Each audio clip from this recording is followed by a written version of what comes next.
வணக்கம், welcome to இல்லத்தரசி கோலம். வாங்க, இந்த வருஷம் எங்கள் வீட்டில் பொங்கல் எப்படி இருந்தது, எப்படி பொங்கல் வச்சோம், எப்படி சாமி கும்பிட்டோம், அதான் பார்க்க போகிறோம். இந்த கோலம் என்னோட ஈஸி கலர் கோலம் சேனல் கொடுத்துருந்தேன். எவ்வளோ அழகாக இருக்கு பாருங்க. இப்போ பார்த்தீங்கன்னா எங்கள் பையன் டைரக்ஷன் பண்ணுறான். உங்கள் பையன் இருந்தால் இன்னும் வீடியோ சூப்பராக வருங்க. அவன் நல்லா வீடியோ எடுப்பான், ஃபோட்டோ எடுப்பான். அவன்லேயும் சேனலே இல்லை, அவன் எனக்கு ஆரம்பிச்சு கொடுத்ததாங்க இந்த சேனல்லாம். 2 பொங்கல் வைக்க போகிறோம். அது பார்த்தீங்கன்னா ஒன்று எங்கள் குலதெய்வ பொங்கல், ஒன்று வந்து எங்கள் பையனுக்காக எங்கள் ஃபேமிலி நல்லா இருக்கணும்னு நினச்சி வைக்கிற பொங்கல். ஒன்று வெண்பொங்கல், ஒன்று சக்கரை பொங்கல். இதுதான் என்னோட கோலத்துலையும் கொடுத்துருப்பேன். இந்த பொங்கல் வைக்கும்போது எங்கள் வீட்டில் ஒரே கலாட்டாங்க. எங்கள் பையனும் எங்கள் வீட்டுக்கார இருந்தாலே வீடு அப்படியே கலகலன்னு இருக்குங்க.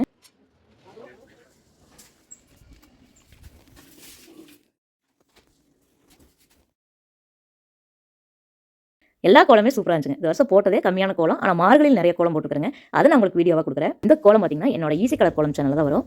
ஏன்னா இதில் விளாக் கொடுத்ததுனால அதில் நான் விளாக் கொடுக்குறதில்ல. அதனால் இந்த ஒரு அழகான கோலத்தை அந்த சேனலில் கொடுத்துடலாங்க. பாருங்கள், அது என்னோட சேனல் தான். இந்த கோலம் பார்த்தீங்கன்னா ரொம்ப ஈஸி. எங்கள் பையனுக்கு பொங்கல் கோலத்தோட இந்த கோலம் தான் பிடிச்சுன்னு சொன்னாங்க. எனக்கு வந்து 2 கோலமே பிடிச்சது. ஏன்னா போட்டது நான். தேங்க்யூ.